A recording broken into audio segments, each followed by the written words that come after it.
Hello friends, Neha એજ્યુકેટરમાં આપનું સ્વાગત છે.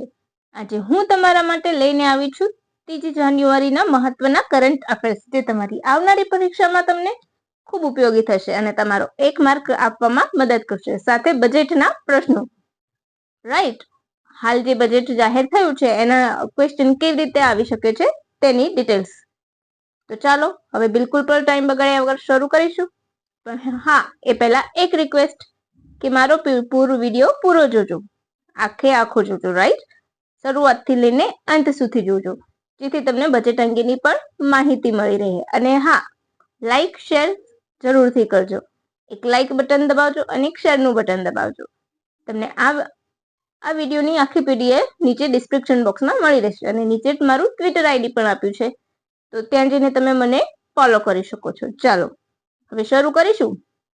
UNHCR દ્વારા કયા દેશના શરણાર્થીને મદદ કરવા માટે સોલાર ફોટોવોલ્ટેઇક પ્રોજેક્ટ શરૂ કરવામાં આવ્યો છે? Option A Nigeria, option B Zambia, option C Myanmar, option D America. બોલો.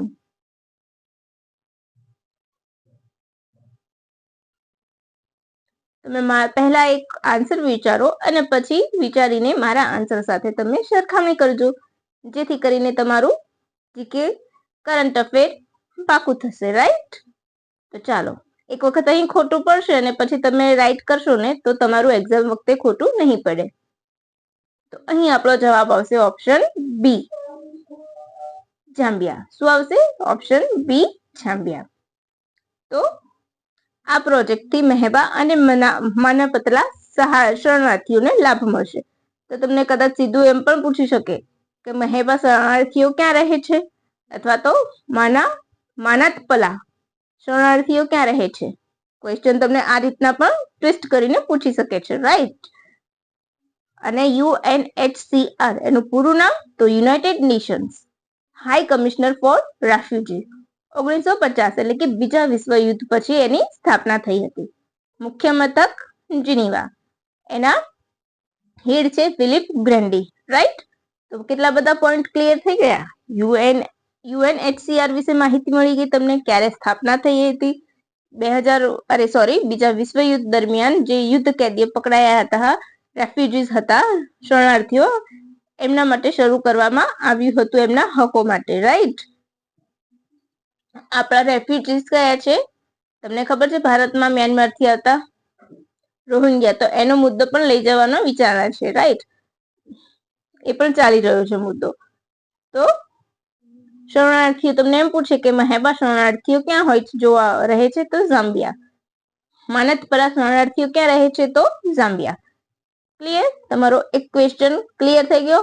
કદાચ તમને આ વિધાન વાક્યમાં પૂછી લેશે તો પણ તમારો આન્સર ક્લિયર હશે. રાઈટ, હવે નેક્સ્ટ ક્વેશ્ચન તરફ વધીશું. ઓન્કોસેરિયાસિસ નાબૂદ કરનારો નાઇજર કયા નંબરનો દેશ બન્યો છે? બોલો. ઓન્કોસેરિયાસિસ નાબૂદ કરનારો નાઇજર કયા નંબરનો દેશ બન્યો છે? ઓપ્શન એ 5મો, ઓપ્શન બી 1લો, ઓપ્શન સી 10મો, ઓપ્શન ડી 4થો. વિશ્વનો છે. હા, અહીંયા મેં લખ્યું નથી પણ હું કહી દઉં છું કે નાઇજર વિશ્વનો કયા નંબરનો દેશ છે.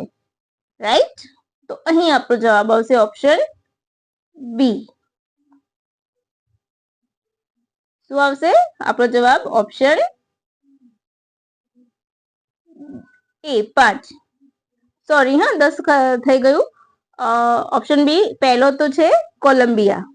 નાબૂદ કરનાર વિશ્વનો પહેલો દેશ પૂછશે તો કોલંબિયા છે, અને નાઇજર 5મો છે. આફ્રિકાનો પ્રથમ છે. રાઈટ, આફ્રિકન કન્ટ્રી પૂછશે તો પ્રથમ આવશે અને વિશ્વનો પૂછશે તો 5મો આવશે. રાઈટ, તો હવે આગળ વધીશું, એની ડિટેલ્સ જોઈશું. તો પહેલો કોણ છે? દક્ષિણ આફ્રિકાનો આ પ્રથમ દેશ છે નાઇજર. ઓન્કોસેરિયાસિસ નાબૂદ કરનાર. રાઈટ, ઉષ્ણકટિબંધીય રોગ છે, કાળી માખીના કરડવાથી થાય છે.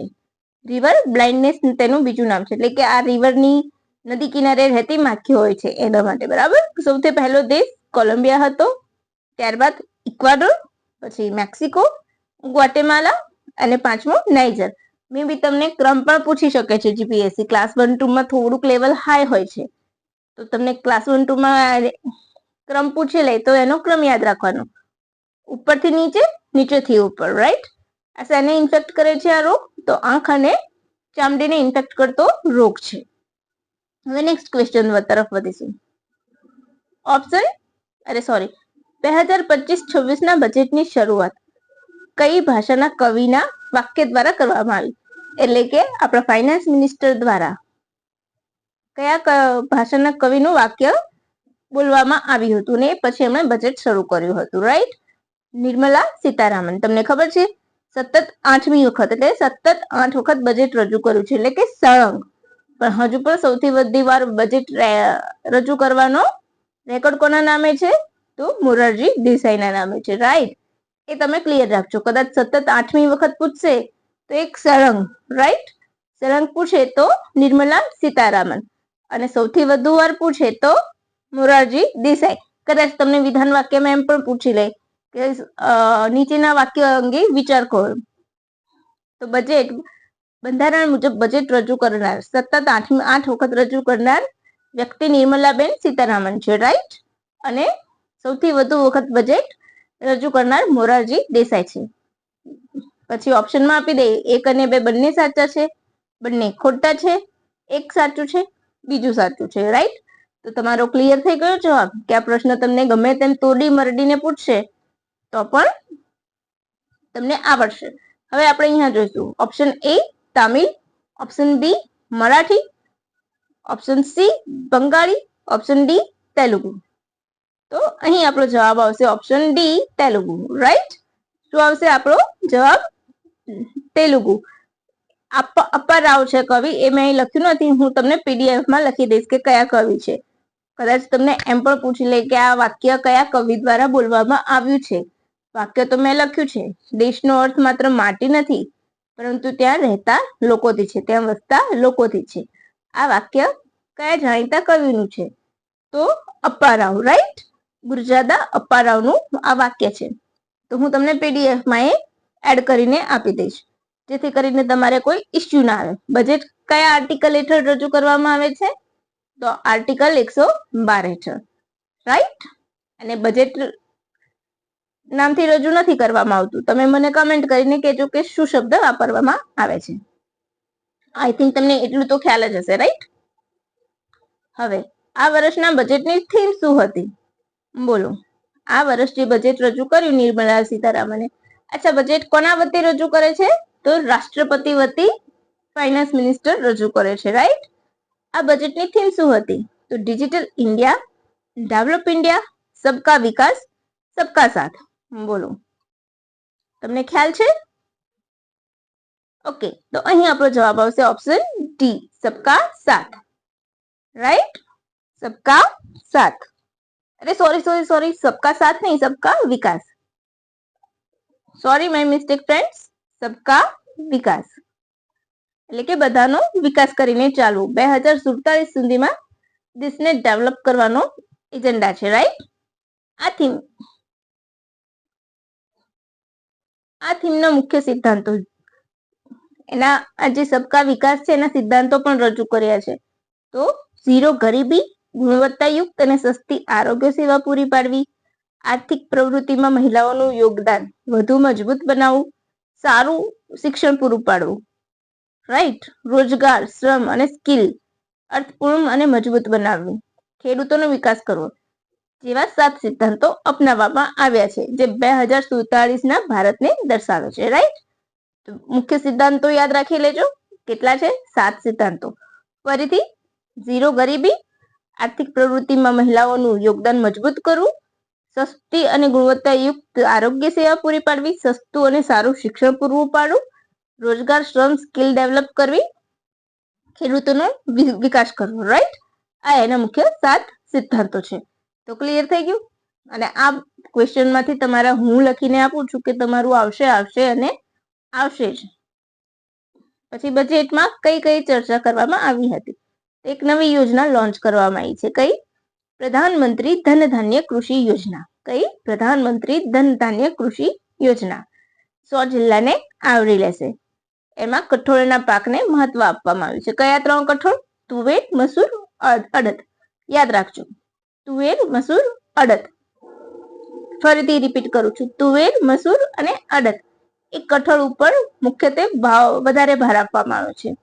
અને આગામી 6 વર્ષમાં કઠોળ પર નિર્ભરતા પ્રાપ્ત કરવી, આત્મનિર્ભરતા પ્રાપ્ત કરવી, એટલે કે આ કઠોળની બાબતમાં આત્મનિર્ભર બનવું. અને કેટલા જિલ્લાને આવરશે? 100. ક્લિયર? અહીંયા જો મેં આપેલું છે તમને, તમે જોઈ શકો છો. મિશન ફોર આત્મનિર્ભર ઇમ્પલ્સિસ કઠોળમાં, રાઈટ. અને Prime Minister Dhan Dhaanya Krishi Yojana, right. Developing agri district programme, right. 100 district છે. આ માહિતી મેં લીધી છે ક્યાંથી? તો મિનિસ્ટ્રી ઓફ ફાઇનાન્સ નું જે છે ટ્વિટર ઉપર, પીઆઈબી પર, ટ્વિટરમાં પીઆઈબી ની જે પોતાની છે સાઇટ, એની ઉપરથી મેં લીધી છે. એનું પોતાનું ટ્વિટર એકાઉન્ટ છે, રાઈટ.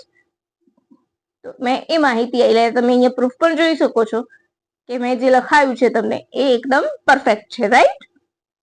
હવે નેક્સ્ટ ક્વેશ્ચન તરફ આગળ વધીશું. આગામી 4 વર્ષમાં આ કઠોળ ખેડૂત દ્વારા જેટલું પણ ઉત્પાદન થશે તેને નાફેડ અને NCCF દ્વારા ખરીદી કરવામાં આવશે. એટલે કે કઠોળમાં ખેડૂત પણ આત્મનિર્ભર બનશે. એ જેટલું ઉત્પાદન કરશે એટલું એ ખરીદશે, રાઈટ. પછી એમ જ કિસાન ક્રેડિટ કાર્ડ યોજના પહેલા કેટલી હતી? 3 લાખ, એને વધારીને 5 લાખ કરી દેવામાં આવ્યું છે, રાઈટ. પછી MSME, micro small medium enterprise, right. એની વિશે પણ વાત કરી છે. 45% હિસ્સો આપણને અહીંથી મળે છે, એ પણ બજેટમાં બતાવ્યું છે.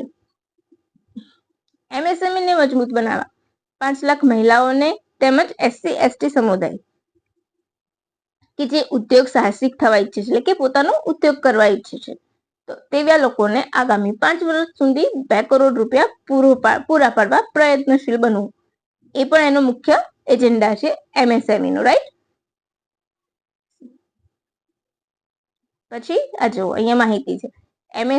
MSME નું નવું વર્ગીકરણ કરવામાં આવ્યું છે, right. For micro and small enterprise from 5 crore to 10 crore, right. અને ક્રેડિટ કેટલી કરવામાં આવ્યું છે? 1.5 લાખ થી કરીને નેક્સ્ટ 5 યર સુધી, રાઈટ. સ્ટાર્ટઅપ માટે પણ ચેન્જીસ કરવામાં આવ્યા છે. 10 કરોડ થી 20 કરોડ, રાઈટ. 10 લાખ કાર્ડ્સ ને ઇસ્યુ કરવામાં આવશે પ્રથમ 10 વર્ષના, રાઈટ. અને 5 લાખની લિમિટ છે ક્યાં? ઉદયમ પોર્ટલ, તો પોર્ટલ પણ એના માટે છે, રાઈટ. તો હવે આપણે જોઈશું નવું વર્ગીકરણ. તો માઇક્રો એટલે કેવો ઉદ્યોગ? બોલો, માઇક્રો એટલે કેવો ઉદ્યોગ? સૂક્ષ્મ, રાઈટ. સૂક્ષ્મ, લઘુ અને મધ્યમ, ગુજરાતીમાં સૂક્ષ્મ, લઘુ અને મધ્યમ. તો સૂક્ષ્મ ઉદ્યોગમાં મર્યાદા પહેલા કેટલી હતી ઇન્વેસ્ટની? 1 કરોડ અને વધારીને 2.5 કરોડ, 2.5 કરોડ. અને ટર્નઓવર માટે મર્યાદા 10 કરોડની કરાઈ. સ્મોલ એટલે લઘુ ઉદ્યોગમાં 10 કરોડ થી 25 કરોડ સુધીનું કરાયું છે.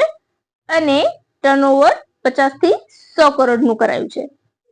મીડિયમ ઉદ્યોગ એટલે કે મધ્યમ, એમાં 50 કરોડથી વધારીને 125 કરોડનું ઇન્વેસ્ટમેન્ટ અને ટર્નઓવર 250 કરોડથી વધારીને 500 કરોડનું કરાયું છે.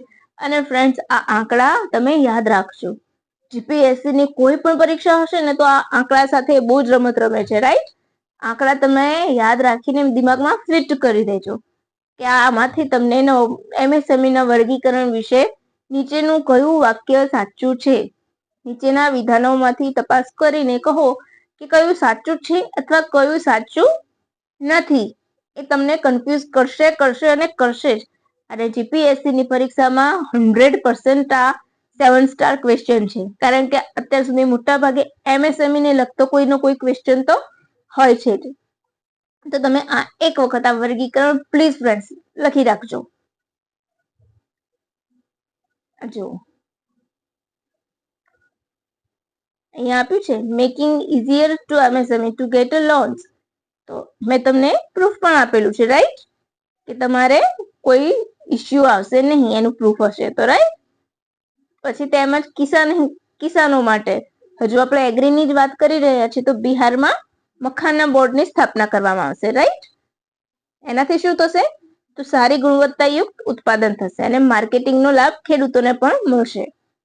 આ સિવાય આસામના નામરૂપ, રાઈટ, આસામના નામરૂપ ખાતે યુરિયા પ્લાન્ટ સ્થાપવામાં આવશે. પછી શિક્ષણ માટે પણ જોગવાઈ કરેલી છે. તો કેવી? તો આગામી 5 વર્ષમાં અટલ ટિકરિંગ પ્રયોગશાળા ખોલશે, રાઈટ. કેટલી? તો 500.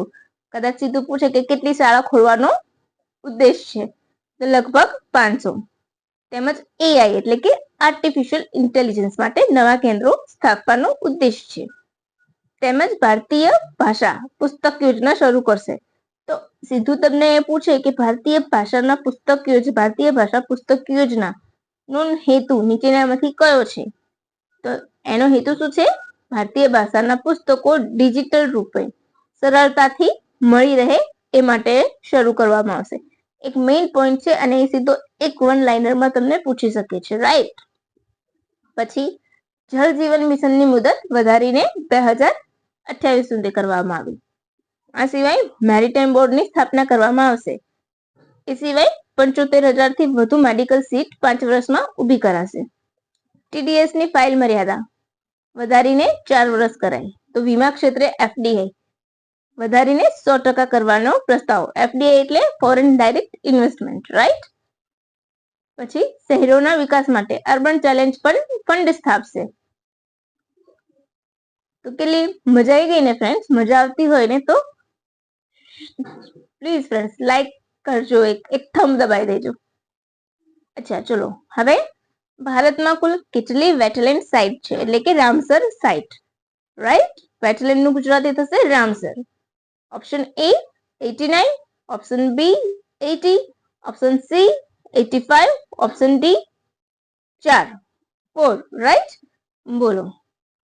આ તો તમને સૌને ખબર જ હશે કે હાલમાં જ તાજેતરમાં 4 નવી સાઇટ એડ કરી છે, જેના કારણે આપણી કુલ વેટલેન્ડ સાઇટ થઈ ગઈ છે 89.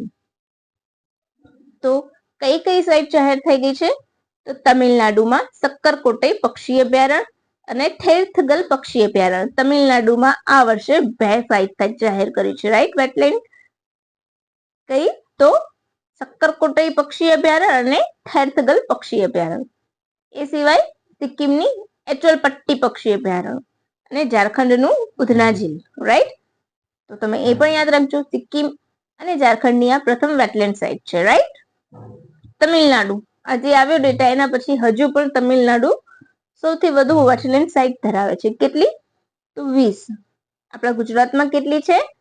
4. નળ સરોવર, થોર, ખીચડિયા અને વઢવાણા. આ 4 યાદ રાખશો. પછી આ વર્ષની થીમ શું છે? તો પ્રોટેક્ટિંગ વેટલેન્ડ ફોર અવર કોમન ફ્યુચર. થોડીક માહિતી આપણે વેટલેન્ડ વિશે લઈ લઈશું. તો 1971 ઈરાનના રામસરમાં કન્વેન્શન યોજાયું હતું વેટલેન્ડ માટે, રાઈટ, જે લાગુ 1975 થી થયું. એની યાદમાં 1997 થી પ્રત્યેક વર્ષે 2 ફેબ્રુઆરીએ વર્લ્ડ વેટલેન્ડ ડે ની ઉજવણી કરવામાં આવે છે. વિશ્વ આર્દ્રભૂમિ દિવસ. જળપ્લાવિત એરિયા, કેવા એરિયાને ત્યાં સ્થાન મળે છે જ્યાં મોટા ભાગે વેટલેન્ડ એટલે કાદવ કિચડ વાળી ભૂમિ હોય ને પાણીનો એરિયા હોય, એ બધું જળ હોવું જોઈએ, રાઈટ. ભારત ક્યારે જોડાયું હતું આમાં, આ કન્વેન્શનમાં? 1982માં.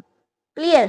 અચ્છા, તો તમે આ પણ બે નોટ ડાઉન કરજો કે હાલમાં ઇન્દોર અને ઉદયપુર વેટલેન્ડ સિટીમાં સ્થાન પામેલું, રાઈટ. જે વેટલેન્ડ સિટી છે એમાં સ્થાન પામનાર પ્રથમ ભારતના શહેર છે 2. કયા? તો ઉદયપુર અને ઇન્દોર. એ સિવાય બીજું કે ગુજરાતનું કચ્છનું લખપત જિલ્લાનું ગુનેરી ગામ બાયોડાયવર્સિટી હેરિટેજમાં સ્થાન પામનાર ગુજરાતનું પ્રથમ સ્થળ છે, રાઈટ. એ સિવાય તમે જોઈ શકો છો, did you know 2500 Ramsar site in the world, right. તો કેટલી? લગભગ વિશ્વમાં 2500 સાઇટ છે અને એમાં 89 આપણા ઇન્ડિયામાં છે. તો બસ ફ્રેન્ડ્સ, કેવી લાગી માહિતી? માહિતી તમને સારી લાગી ને? અને હા, તમે એક વસ્તુ પણ નોટ ડાઉન કરી લેજો કે વેટલેન્ડ ને તમને ખબર છે કિડની ઓફ અ લેન્ડસ્કેપ કહેવાય છે. શું કહેવાય છે? Kidney of a landscape. Kidney of landscape કોને કહેવામાં આવે છે? તો વેટલેન્ડ સાઇટને. કેમ? તો જળચક્ર દ્વારા જળ શુદ્ધ કરે છે એટલે. જે કામ કિડની નું હોય છે એ કામ આ વેટલેન્ડ સાઇટ કરે છે જળ શુદ્ધિનું, રાઈટ? એટલા માટે એને કિડની ઓફ ધ લેન્ડસ્કેપ પણ કહેવામાં આવે છે. અને હા, એક વસ્તુ તમે નોટ ડાઉન કરી લેજો કે 2025માં જોર્જિયાને WHO એ મેલેરિયા મુક્ત જાહેર કર્યું છે, રાઈટ? તો બસ ફ્રેન્ડ્સ, આજ માટે ફક્ત આપણે આટલું જ રાખીશું અને ફરીથી મળીશું નવી માહિતી સાથે કાલે. તો એકવાર લાઈક બટન જરૂરથી દબાવજો, હે ને? ગમ્યું હોય તો લાઈક બટન જરૂરથી દબાવી દેજો. નીચે તમને PDF પણ ડિસ્ક્રિપ્શન બોક્સમાં મળી જશે અને મારી ટ્વિટર આઈડી પણ આપેલું છે, ત્યાં મને તમે ફોલો કરજો. Thank you for watching my video my friends. By.